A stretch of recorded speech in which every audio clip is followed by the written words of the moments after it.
Salut à tous, bienvenue dans ce nouvel épisode de Data Buzzword. Aujourd'hui, on va continuer sur notre lancée. La semaine dernière, on était avec Irénée Regnault pour la première partie de l'analyse éthique et de l'avenir de la société qui est impactée par l'IA. Cette semaine, on continue sur une deuxième phase, un deuxième podcast qui est toujours à la suite. Laissez-moi en commentaire vos avis et les sujets que vous aimeriez aborder dans le futur. J'espère que vous allez apprécier cet épisode. Salut à tous.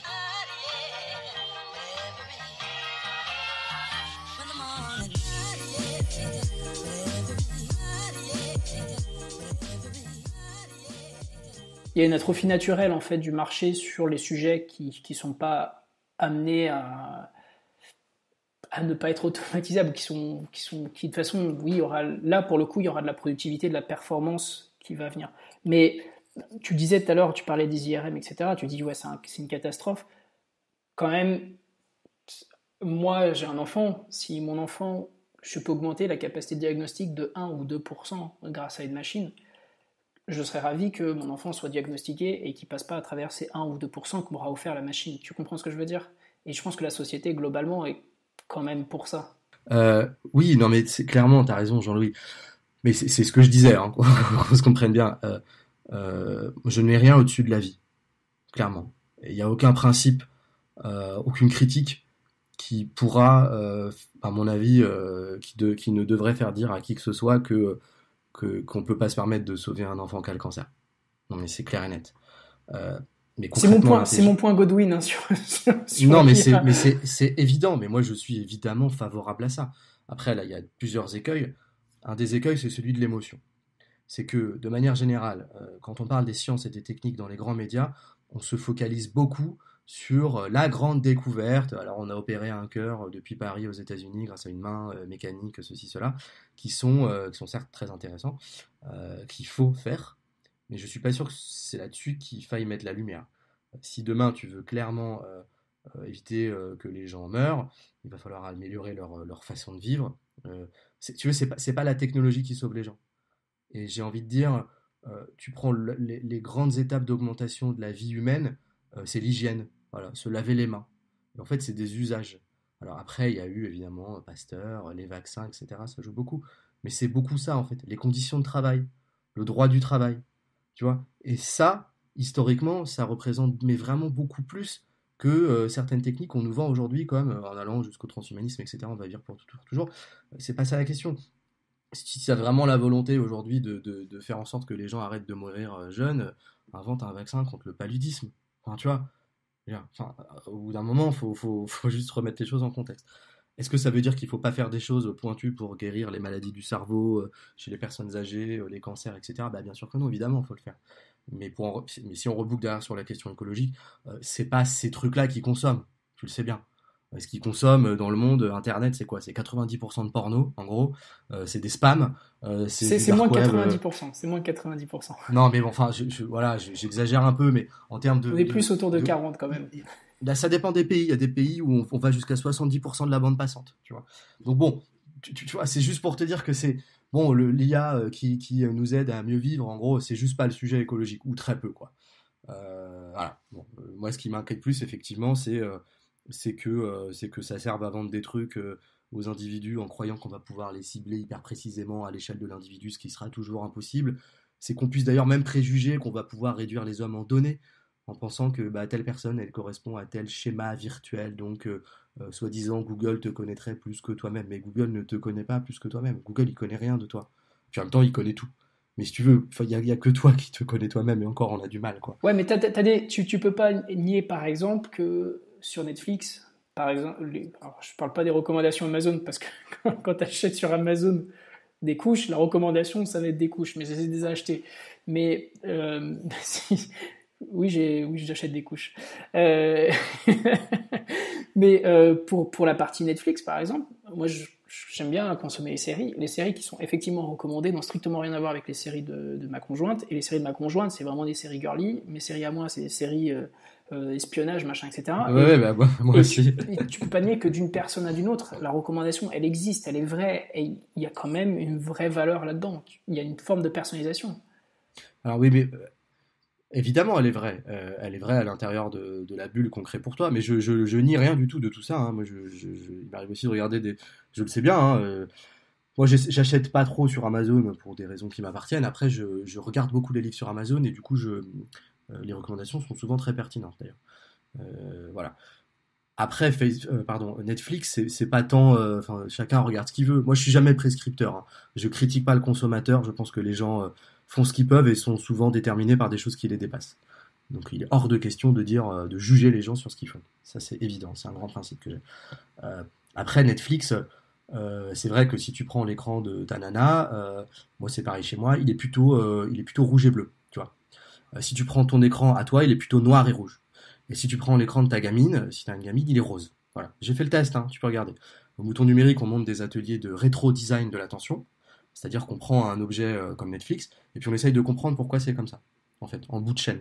Pourquoi on te recommande tel film, qu'est-ce que ça implique de noter de 1 sur 5, etc. etc. Netflix, c'est quand même une industrie, en gros, qui formate les séries et la consommation de séries pour que tu les regardes le plus possible. C'est une interface addictive, d'accord? C'est l'épisode qui se lance 5 secondes après que le dernier soit terminé. C'est le petit mail du dimanche soir qui te dit ah au fait on a cette nouvelle série, c'est ceci, c'est cela. Tout est fait en fait pour que tu y reviennes. Et ça quelque part, la question encore une fois elle est technique, mais elle n'est pas que technique, elle est culturelle. C'est que dès lors que tu fabriques une plateforme euh, pour que les gens y reviennent et que tu soumets ton art, concrètement ta culture cinématographique à ça, tu vas faire des films qui vont être faits pour que les gens y passent le plus de temps possible. Donc, voilà, bon, on a toujours un peu fait ça dans l'art, mais est-ce que c'est ça ta vision de la culture? Donc c'est plus ça la question Ou que alors pose tu peux le voir Netflix. autrement. Est-ce que c'est pas la machine qui va t'aider à trouver la niche que tu avais déjà que tu avais du mal auparavant à localiser? Sur Netflix, j'en suis pas persuadé. Il y a beaucoup d'autres plateformes qui Mais je te prends de existent. la peinture. Quelqu'un qui aime, je suis pas un grand connaisseur de peinture, mais quelqu'un qui aime Picasso va pas forcément aimer un Calder ou des choses comme ça. Et donc, Oui, mais si tu veux, Netflix, il est pas là pour que tu deviennes quelqu'un de cultivé. Netflix, il est là pour que tu regardes des séries. D'accord? Le fondateur, il l'a bien dit, notre principale concurrence, c'est le sommeil. Ils sont pas là pour que tu. Non, mais c'est vrai. Genre, Google, c'est pareil. Google, le client de Google, c'est pas toi. C'est les annonceurs. Voilà. Après, trouver du Calder ou du Picasso sur Internet. Internet est un outil formidable. Réponse, oui. Voilà. Une bibliothèque géniale. Réponse, oui. Il n'y a pas de souci, tu vois. non, mais tu parlais des livres. Tu as une recommandation, il y a certains auteurs, certaines choses que tu as découvert via les systèmes de recommandation. Donc c'est que tu n'aurais pas forcément découvert sans ces Je, systèmes de je, recommandation. je Donc sais pas d'une si je certaine les manière. aurais pas découverts sans. Moi, je découvre aussi beaucoup de livres avec mon libraire dans sa sélection. Et d'ailleurs beaucoup plus encore que sur Amazon. Euh, les algorithmes n'ont fait que réinventer quelque chose qui avant s'appelait ton vidéo. Comment ça s'appelait d'ailleurs? Tu sais, quand tu allais dans les magasins qui te louaient des Vidéoclub. vidéoclubs, tu vois, même moi j'ai oublié, alors pourtant j'en étais client. Je veux dire, bon, voilà. Donc oui, oui, non mais encore une fois, je nie rien. Est-ce que la recommandation peut être utile? Oui. Euh, Est-ce que quand elle est directement drivée par le business, elle a des biais? Bah oui, qui sont ceux du business. Donc encore une fois, quel est le rôle que tu vas vouloir donner à la culture, quoi? C'est tout. Netflix, c'est quand même un peu, tiens, regarde mes dernières séries de merde, quoi.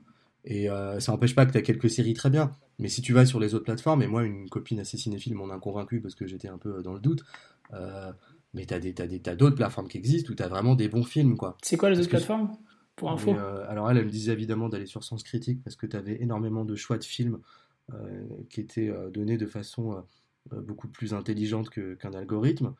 Euh, Après, t'avais Filmo TV qui existait, elle me proposait même de retourner sur Canal Play, t'avais la Cinétech. Enfin, si t'en cherches, t'en as plein en fait. Tu vois, faut les connaître. Et c'est vrai qu'en termes d'expérience utilisateur, c'est pas forcément aussi bien que Netflix. Voilà, Netflix, c'est la télé d'avant, quoi. T'allumes et puis tu restes devant, quoi. Voilà. Donc de temps en temps, ils ont des bons films. Oui, bah oui, de temps en temps, ils ont et puis même des très bonnes séries. Ils ont Harry Potter. Ça a été la grosse news de la semaine dernière. Je suis très content, je suis très content pour eux. Mais encore une fois, après, les gens font ce qu'ils veulent. Et quelque part, c'est comme l'information, tu vois. Quand tu es dans Facebook, tu vois que des news de gens qui sont d'accord avec toi. Il y a à la fois le sujet individuel, donc si tu es de droite, va voir des journaux de gauche et inversement. Il y a à la fois la question qui est, tu es quand même en partie formaté par ces plateformes. La décision ne t'appartient pas toujours, en fait, de regarder ce que tu regardes, de lire ce que tu lis. Et donc il faut qu'on aille vers des plateformes qui te laissent un peu plus le choix en conscience. Et genre, les plateformes aujourd'hui qu'on a ne font pas du tout ça. Elles t'enferment dans des bulles. Ça ressemblerait quoi à un Netflix qui prend ça en considération? Alors, il y a plusieurs problèmes dans Netflix. D'une part, Netflix n'a pas de film, par exemple, français récent, parce que c'est une question de droit aussi. Donc en France, historiquement, on lâche pas un film qui sort au cinéma dans la semaine, quoi. Voilà, ça c'est un premier sujet politique, faut pas non plus jeter la pierre que sur Netflix. Ensuite, quand on a fait notre atelier de rétro-design sur Netflix, en l'occurrence, moi j'avais présenté plusieurs cas d'usage que j'avais trouvé marrants. Et il y avait un des cas d'usage, c'était je cherchais Bourvil dans la barre de recherche. D'accord. Et c'était drôle parce qu'en fait, quand je cherchais Bourvil, vu qu'ils ont pas de Bourvil, eh ben, ils me proposaient tous les films de Jim Carrey. D'accord. Tu connais Bourvil, La Grande Vadrouille, etc. C'est quand même un film français qui passe 2 fois chaque année à la télé, et il n'est pas sur Netflix. Donc, qu'est-ce que ça dit, en fait? C'est rigolo. Ça dit que Netflix sait que tu as cherché un truc marrant, parce qu'il sait qui est Bourvil, qui te propose son truc marrant à lui parce qu'il n'a pas le tien. Une plateforme intelligente, ce serait de dire, bonjour monsieur l'utilisateur, Bourvil, je l'ai pas. Par contre, tu peux le trouver là, va sur Lina, va sur Cinétech, va sur machin, etc. Quitte à faire du business avec ces plateformes, parce qu'en plus, là, il y a un business à faire. Ça s'appelle de l'affiliation, c'est vieux comme le web. Et puis, éventuellement, en second choix, te dire, si vous voulez continuer dans un film rigolo avec nous, eh ben, regardez Jim Carrey. Mais tu vois comment on t'enferme, en fait. C'est ça qui est drôle. Et t'en as plein des petites ramifications comme ça sur Netflix qui pourraient être changées, qui des fois appartiennent à Netflix, des fois lui appartiennent pas, encore une fois, attention. Hein. Mais voilà, des plateformes ouvertes, des plateformes où on ne garde pas l'utilisateur à tout prix. Si l'objet de l'utilisateur c'est de regarder Bourvil, pourquoi tu veux qu'il regarde Jim Carrey?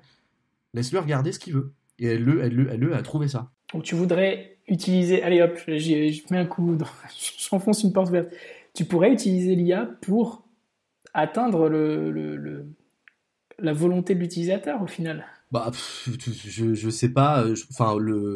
Comme ça, la réponse est non. Voilà. Non, mais si sa volonté c'est trouver un film, tu sais autant que moi que t'auras pas besoin d'IA, quoi. T'auras besoin d'une bonne bibliothèque, d'une bonne base de données, quoi. Ben, l'IA, c'est juste de l'algorithmie, hein, des gros ifs en cascade. On appelait ça des systèmes experts à l'époque, et ça fait partie maintenant. On parle de plein de buzzwords, IA, machin, etc. Mais c'était une des premières. Une intelligence artificielle, c'est juste reproduire un comportement d'intelligence humaine jusqu'à un certain degré. À ce moment-là, si tu dis if je l'ai pas dans ma bibliothèque, Zen va regarder dans une autre bibliothèque, si cette bibliothèque l'a pas, va chercher un troisième, dans la quatrième, et puis tu as trié ça par ordre de ratio, de rendement, d'affiliation, jusqu'à ce qu'il le trouve. Mais quelque part, c'est pas tant l'IA qui trouve le truc, quoi. C'est la décision du mec qui aura décidé d'ouvrir sa plateforme ou pas, en fait. Après, l'IA, dans ce cas-là, est qu'un outil. Mais, c'est jamais qu'un outil, mais voilà. Mais après, toucher la volonté des individus, c'est marrant. J'aime bien cette question parce que tu vois les assistants vocaux qui arrivent. Et moi qui lis beaucoup de futurologues parce que j'aime me faire du mal, j'en ai des très mauvais à vous conseiller d'ailleurs. Souvent, ils sont très mauvais. Euh, on nous vend un peu ce monde, tu sais, où tu vas avoir un peu un assistant à la Her de Spike Lee là, qui va t'accompagner toute la vie et accéder au moindre de tes désirs. Puis tu avais un livre là, que j'ai lu récemment où le type racontait, pour faire simple, qu'en gros, ton assistant vocal ton assistant personnel d'ailleurs, te connaîtra mieux que toi-même, il sera capable de te dire à quel job postuler demain, quel cadeau acheter à ta fille. Et en fait, c'est pas tant répondre à une volonté que préempter les désirs en fait. Mais le problème, c'est que, et ça c'est une vraie question philosophique, quand tu préemptes les désirs, tu casses le désir. Tu vois. Le désir, c'est quelque chose qui est un peu subtil, c'est un gros sujet, on va peut-être pas l'étayer ici, mais on est des êtres de désir. Euh, Avoir des espèces d'animaux mécaniques qui savent avant toi ce que tu veux, déjà on pourra jamais vérifier, par définition c'est un peu comme Minority Report, puisque tu n'auras pas eu l'occasion de voir s'ils n'étaient pas là, si tu aurais eu ce désir qui aurait continué. Et puis ensuite, évidemment, ils te gouvernent, dans le sens où c'est eux qui vont te faire agir, en fait. Tu vois. Dans tout objet technique, tu as un projet pour les humains, si tu veux. Concrètement, hein, je prends l'exemple bateau que je prends toujours, qui est l'exemple de Bruno Latour. Un dos d'âne dans la rue, ça te fait ralentir quand tu es en voiture. C'est normatif. Voilà. Tu vois le dos d'âne, tu ralentis parce que tu sais que tu vas péter ta voiture. Une IA qui va un système comme ça qui va te donner un trigger, te nudger, c'est exactement la même chose que ça. Donc, faut s'imaginer un monde virtuel où tu as des dodanes partout, en fait, qui te font tourner à droite, qui te font tourner des panneaux, en fait, tu vois, mais que tu choisis assez peu, en fait. Et c'est subtil parce qu'en fait, comme ces systèmes sont invisibles à l'œil nu, comme c'est des fameuses boîtes noires qu'on a du mal à ouvrir, comme c'est des trucs auxquels personne ne comprend rien, on s'en inquiète pas. Seulement, on voit ce que ça donne avec les bulles de filtre. À force de pas s'en inquiéter, bah, ça crée des trucs un peu Tu inquiétants. parles de l'élection de Trump. Alors, oui et non, parce que, enfin, oui, je parle de ça. Après, je verse pas dans les bulles de filtre ont fait élire Trump. C'est évidemment pas le cas. Euh, mais disons que à certains égards, si tu veux, on est tous des êtres socialement situés. Et on n'a pas eu besoin d'Internet pour faire des bulles et des communautés. Avant Internet, il y avait déjà des gens qui lisaient Libération, qui lisaient Le Figaro, et puis souvent les uns qui lisaient l'un lisaient pas l'autre, quoi. Après, les bulles de filtre, éventuellement, ça peut renforcer ces systèmes-là, et qui sont des systèmes en fait un peu neurologiques, si tu veux. Le coût de remettre en cause une décision, il est très cher pour le cerveau. Si tu es convaincu d'un truc, revenir sur ta décision, ça, concrètement, hein, ça te coûte de l'énergie, en fait, tu vois. Et comme on est des machins vivants qui essayent d'économiser de l'énergie, c'est pour ça d'ailleurs qu'on fabrique des technologies, euh, et bah, on a du mal, quoi. Et c'est vrai que, si tu veux, l'IA qui préempte les désirs, etc., c'est un peu le coût cognitif zéro, quoi. Il n'y aura C'est pas de genre, regret, quoi. J'ai pas la question à me euh, poser si j'ai pris la bonne ou la bah, mauvaise décision a posteriori. Et exactement, au lieu d'en prendre c'est ça. deux entre la Et décision que j'ai prise et le rollback, enfin la contre-décision, Hmm. dans le pire des cas, j'aurais une seule décision à prendre, celle d'aller contre la première décision qui m'a été fournie. Donc dans tous les cas, je suis gagnant. Oui, mais bon, a priori, t'auras pas une libre volonté à chaque cas, parce que déjà, c'est pas chaque cas à prendre un par un, c'est un écosystème, si tu veux. Quand on commence à te faire vivre dans un certain monde, les décisions qui vont se suivre les unes après les autres, elles vont finir vraiment par appartenir à ce monde. Donc tu vas pas te reposer fondamentalement une question métaphysique à chaque fois que tu as un truc qui est est-ce que je vais chez le coiffeur en bas de la rue ou celui qui est plus haut mais qui est moins cher, tu vois.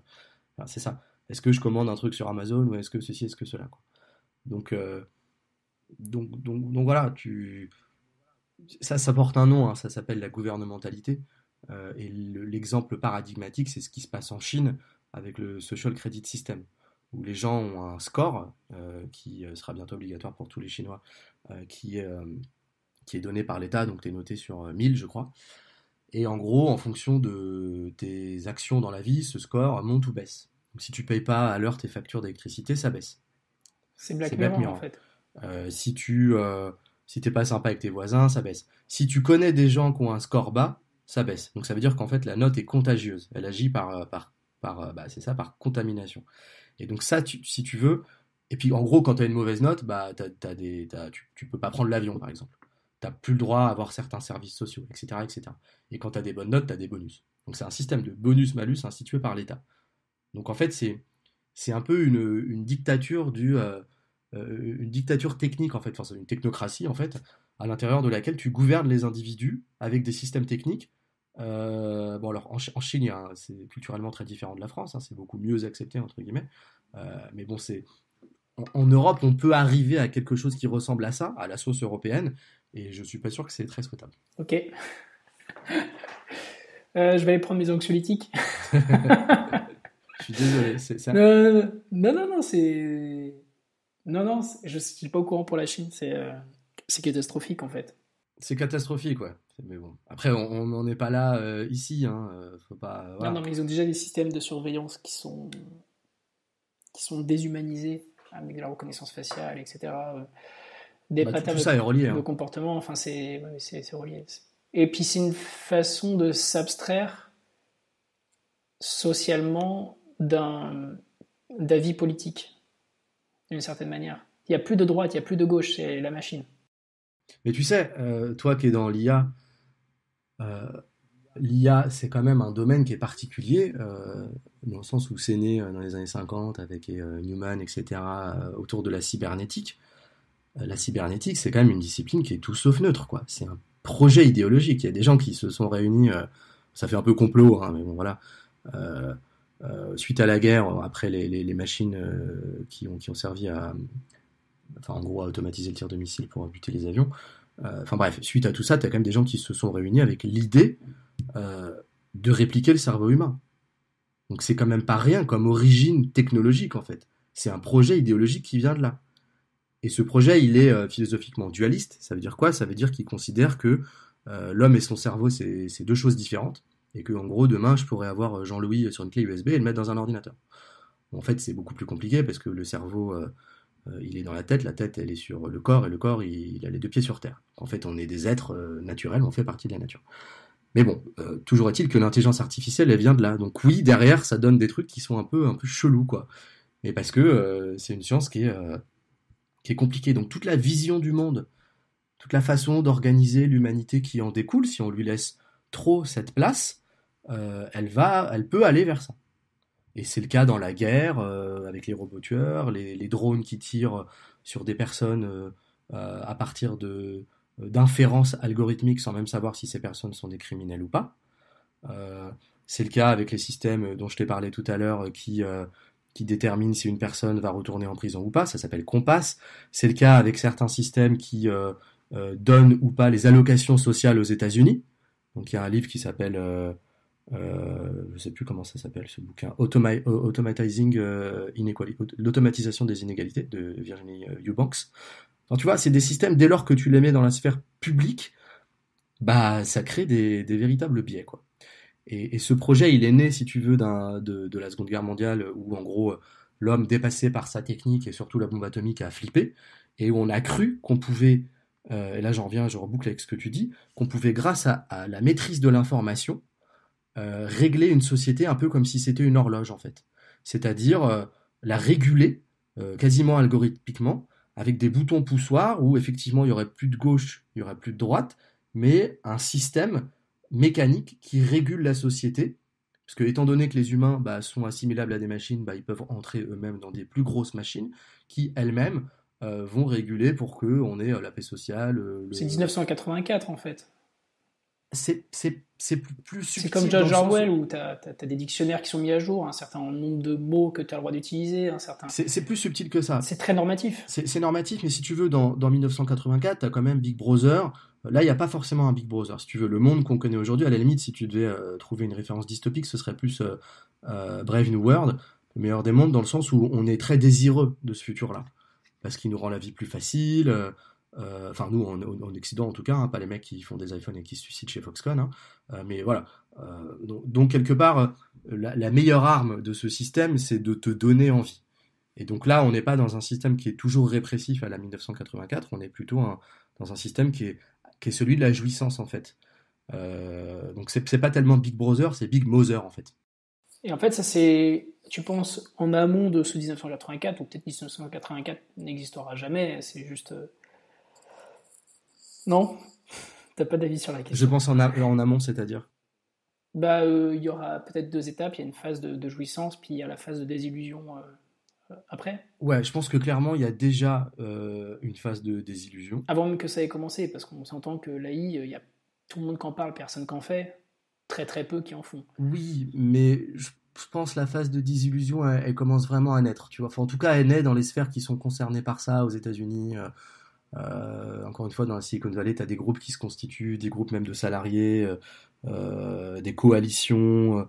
Voilà. Après, la désillusion, elle vient quand les gens sentent que le progrès leur prend plus que ce qu'il ne leur apporte. Tu vois? Seulement comme... Donc en fait, on va être obligé de perdre avant de... Non, mais si tu veux, aujourd'hui, tu vas dans les campagnes, tu as des endroits où tout ferme en centre-ville, et les gens râlent, mais pourtant ils achètent sur Amazon. C'est un peu un raccourci ce que je fais. Mais en fait, on ne fait pas forcément la corrélation entre le monde technologique dans lequel on vit et les transformations qu'il occasionne sur le monde. Tu vois? Les gens ne comprennent pas forcément que si les villes sont étalées, très polluées, etc., c'est parce que l'objet voiture a créé ça, en fait. Tu vois? Et on est toujours dans utiliser la voiture en bien ou en mal, etc. Donc il faut fondamentalement comprendre que la technologie, elle fait évoluer les façons de vivre au-delà de l'usage pur et dur de ce qu'on en fait, en fait. Et donc, voilà, moi je crois pas à un monde à la 84, ça c'est des points de référence qui servent de points d'alarme, si tu veux. mais c'est pas notre quotidien, évidemment.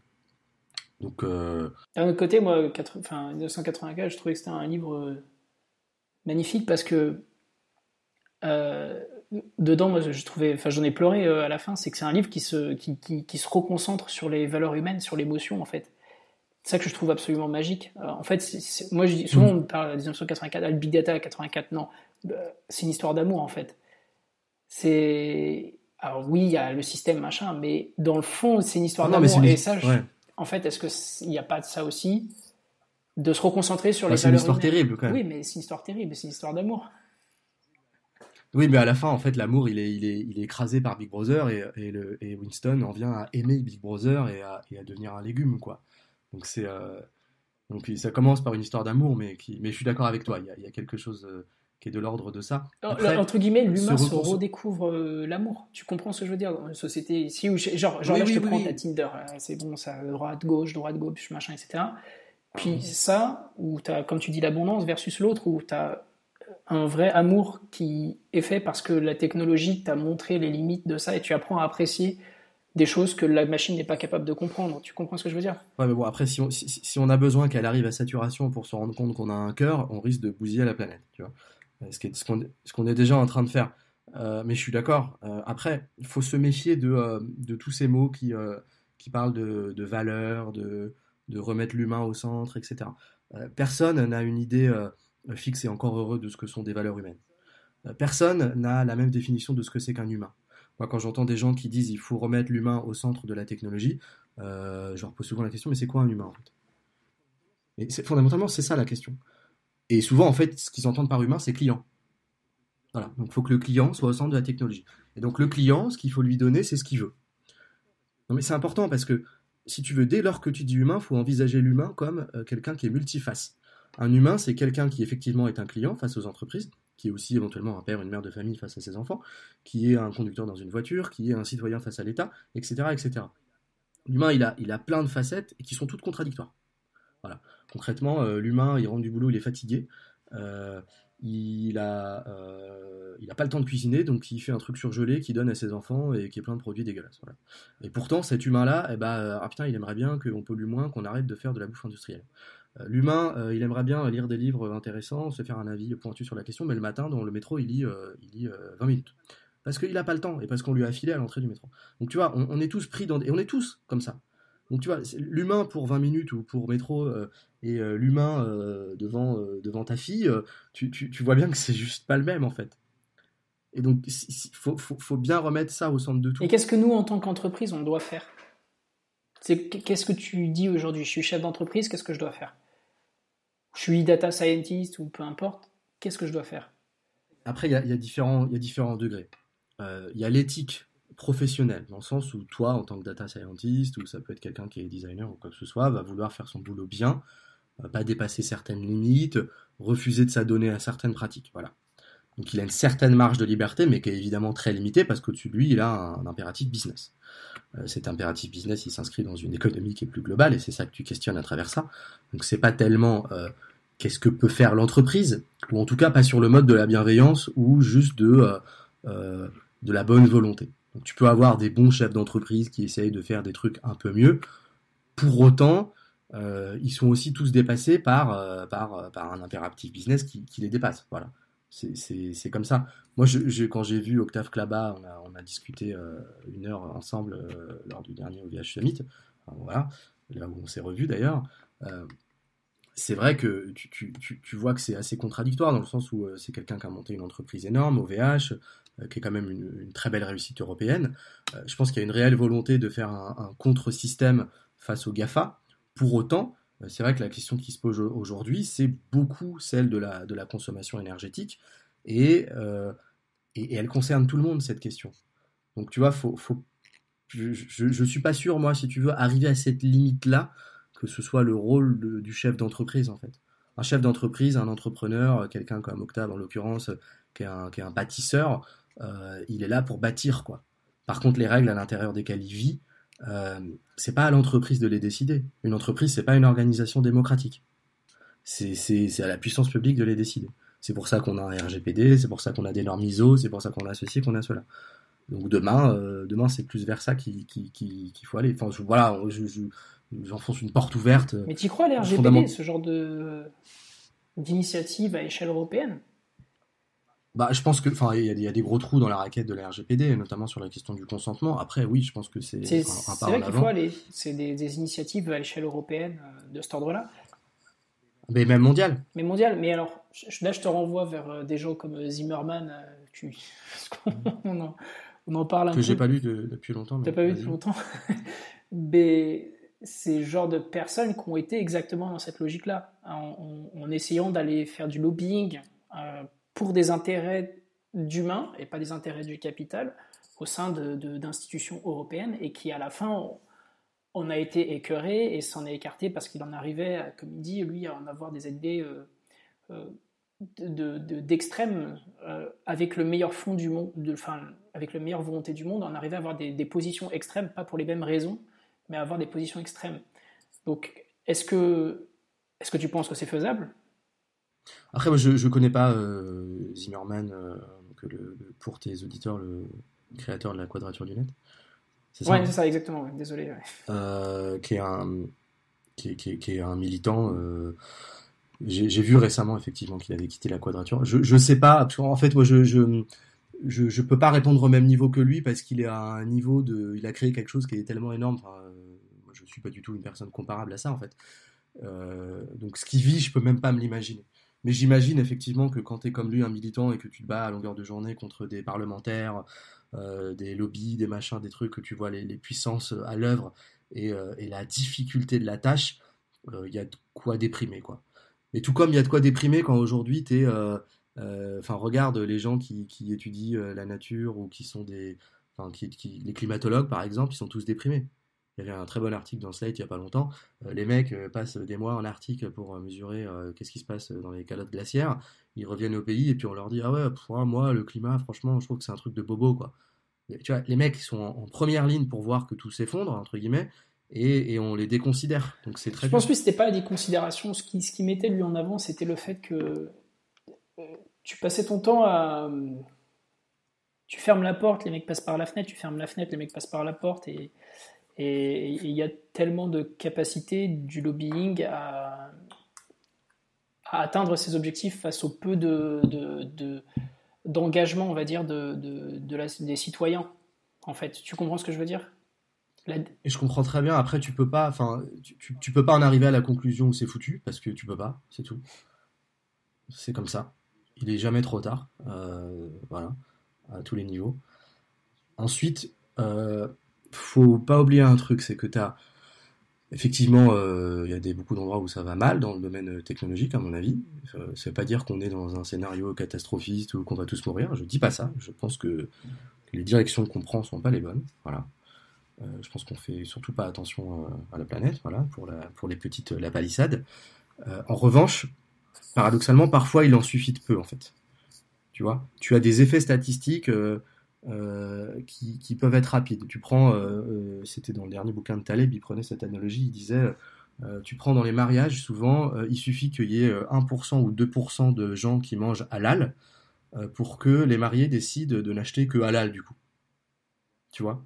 En fait, tu as des minorités, disons, qui sont très très radicales. Enfin, il n'y a aucune radicalité dans le fait de manger halal, hein, j'ai rien contre les gens qui mangent halal évidemment, mais dans le sens Ils où vont tu pas sais qu'ils déroger, ils mangeront. vont pas déroger à la règle. Voilà, ils vont pas déroger à la règle, parce que voilà, c'est comme ça. Et que le fait qu'ils existent peut faire déroger une majorité, en fait. Donc je sais pas forcément comment ça se traduit dans le paysage technologique, mais je pense qu'il y a quand même des Ça, leviers. ça- ça se traduit, moi je te réponds, hein, tu parlais d'Octave Klaba de OVH. OVH a une stratégie open source. On ne déroge pas beaucoup à la règle de l'open source. Ouais. Et il y a de plus en plus de sociétés qui sont en train d'aller dans ce sens-là, en disant on ne va pas déroger à cette règle de l'open source. Et le paysage technologique est en train de bouger là-dessus. Donc on revient sur des aspects communautaires où c'est pas déterministe, c'est toi qui choisis ton futur de ton produit. Il y a beaucoup de sociétés qui viennent nous voir en disant et qui ont des contrats en disant euh, ils ont des contrats avec des sociétés qui maintiennent de l'open source et qui disent on signe avec vous dans la condition où nos contributions, ça c'est absolument incroyable. Avant, les gens ils disaient est-ce que votre produit il est fiable? Et maintenant, les trucs que tu as, Mm. c'est on signe chez vous on signe chez vous pour nous accompagner là-dessus, à la condition que nos contributions open source soient prises en considération.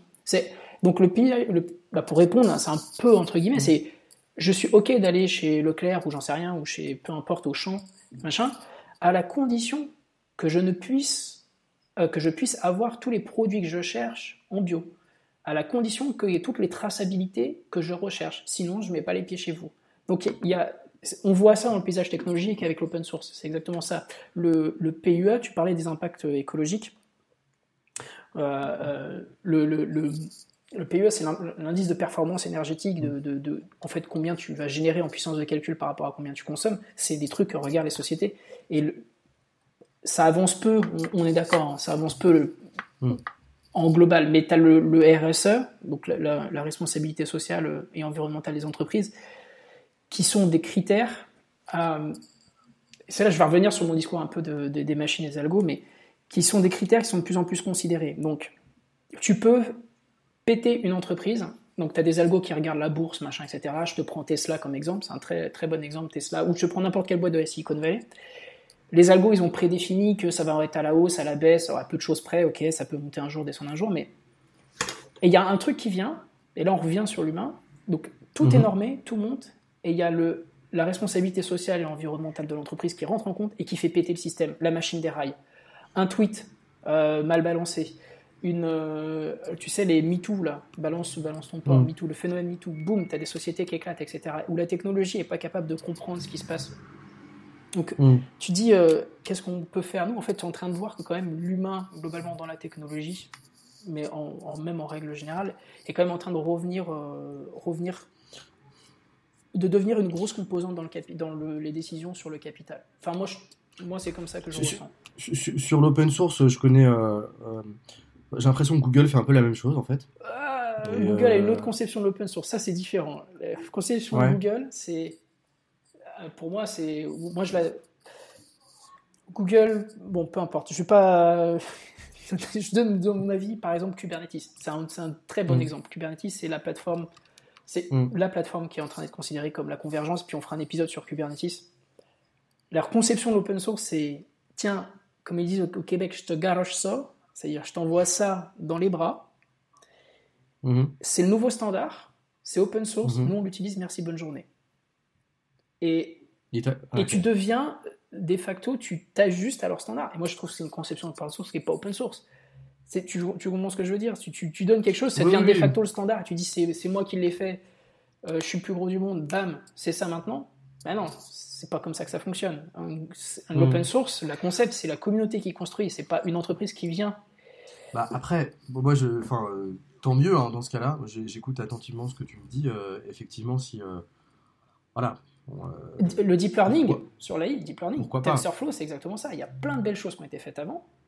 Je te pense PyTorch, etc., qui ont été faits par des universités, par des universitaires avec des contributions open source, etc. Google arrive, release open source. Ça, c'est TensorFlow. Merci, la messe est dite. Bonne journée. Et là,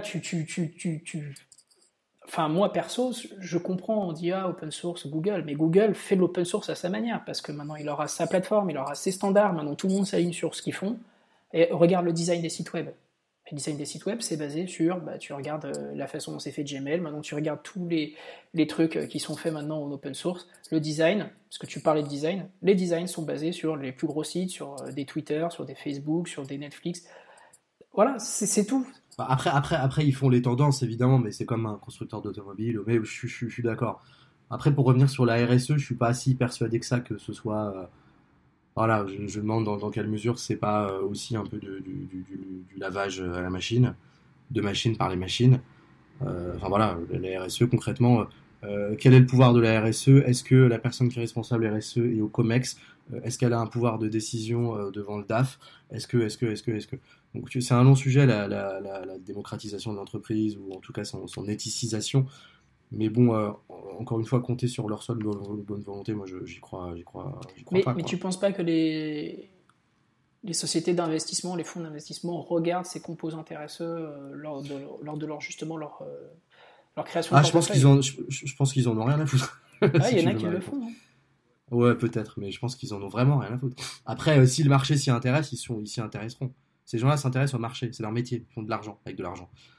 Enfin, ils sont pragmatiques, hein, je leur en veux pas, hein, ils font ce qu'ils veulent. Après, je connais très mal ce secteur, mais ouais, je pense qu'ils s'en foutent, mais complètement, royalement, c'est juste pas leur sujet. Voilà. Après, la question que tu poses en dessous, là, c'est est-ce qu'il faut attendre que les consommateurs s'y mettent? Est-ce qu'il faut attendre que les professionnels qui s'y mettent? Est-ce qu'il faut attendre que l'État s'y mette? Dans l'idéal, il faut attendre personne, il faut que tout le monde le fasse. Mais pour autant, faut quand même des règles. Voilà, c'est tout. Et Il faut comment, des règles, je comment pense. on unifie cette pensée? Bah, j'ai pas réponse à toutes tes questions, Ah malheureusement. oui. C'est difficile pour moi. Déjà, politiser la question, c'est un bon sujet, surtout dans la technologie. Et politiser, euh, pas en faire de la politique, hein, en faire du politique. Montrer que c'est politique, dans le sens où ça modifie la vie des gens. Il s'agit pas de dire c'est de droite, c'est de gauche, votez Mélenchon, Sarkozy ou qui vous voulez, c'est pas ça la question, hein. Enfin, ça peut être la question, in fine, parce qu'on finit toujours par voter, mais c'est que c'est politique. Ensuite, la politique, c'est quoi? J'en parlais encore hier avec la cofondatrice du Mouton numérique.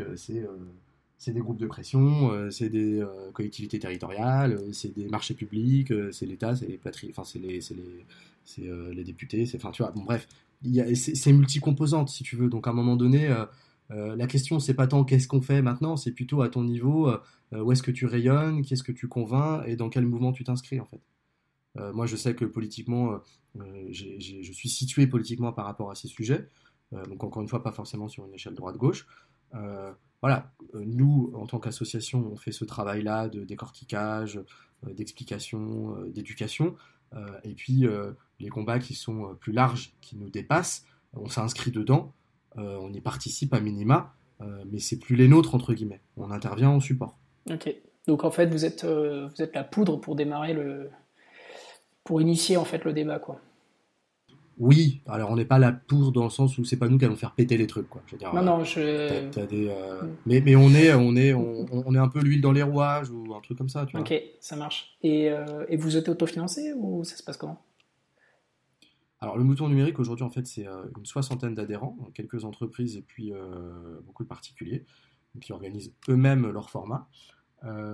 Donc en fait le financement il est évidemment autofinancé, on vient surtout des cotisations et puis de quelques dons qu'on a auprès d'entreprises pour qui on anime des débats toujours de façon indépendante en veillant à ce que la ligne éditoriale soit respectée. Donc on ne prend pas de commande en fait. On n'est pas une entreprise, on est une association. De toute façon, les associations ne prennent pas de commande. Donc on peut avoir un système de dons qui fonctionne. Après, on n'a pas beaucoup besoin d'argent pour fonctionner. Voilà, c'est quelques milliers d'euros par an. Ça suffit. On travaille en partenariat avec France Culture, avec beaucoup de journaux, avec les salles qui hébergent nos événements. Donc on arrive dans ce milieu-là, qui est un milieu très collaboratif, à travailler avec des gens en bonne intelligence. Un coup, tu me rends service, un coup, je te rends service. Voilà. Et vous êtes entendu à quel niveau aujourd'hui? C'est, je pense qu'on est entendu d'abord par les gens qui sont dans la tech ou pas très loin et qui s'y intéressent. On est entendu et assez légitime dans des sphères intellectuelles de chercheurs, de journalistes qui s'intéressent à ce qu'on fait. On est entendu par certaines entreprises, voilà, par le monde économique, à notre niveau. On est entendu pas tellement par des politiques dans le sens où ce seraient des politiques au pouvoir en ce moment, plutôt des gens enfin, je pense à des députés qui ne sont plus députés ou des militants qui font partie de partis politiques. Euh, bon voilà, après on n'apporte pas une série de dissolutions sur une problématique particulière, on ne fait pas ce genre de choses, en tout cas pas encore, on a peut-être qu'on y réfléchisse. Donc voilà, je pense qu'on nourrit plus la réflexion sur le fond, sur des sujets de fond, autour des thématiques reliées à la technologie. Et des gens comme Villani, par exemple, vous avez eu l'occasion de discuter avec eux? Non, moi j'ai failli, parce qu'il fallait que j'anime un débat que j'ai pas animé. Non, j'ai jamais rencontré Villani, mais bon, je sais pas si c'est ce genre de personnage qu'on vise, je sais pas si ce serait très utile, quoi. Je sais pas, c'est une question compliquée pour nos moutons numériques. On est quand même dans une forme de... voilà, on creuse les questions jusqu'au bout et du coup, il n'y a pas forcément de réponse. Où nos réponses sont pas forcément compatibles avec l'ordre en place. Et en même temps, on veut pas tout casser. Donc voilà. C'est. Ok, cool. Bon, bah, Voilà. merci pour ton temps. On aura peut-être d'autres débats avec toi en invitant. Je pense que une fois, ce serait cool d'avoir d'autres personnes pour des débats interactifs avec et mouvementés, j'espère. Bah, avec plaisir. Ok, et je te remercie, René. Où est-ce qu'on peut te retrouver? Et bah, vous pouvez me retrouver sur Twitter surtout, mais où va le web, donc ça s'écrit comme ça s'entend, mais où va le web, ou Mouton Numérique, et puis sur le site maisouvalleweb.fr et mouton-numérique.org. Merci Voilà. beaucoup et Et bah, à une merci à prochaine. toi, Jean-Louis. Salut. Salut, Bye. ciao.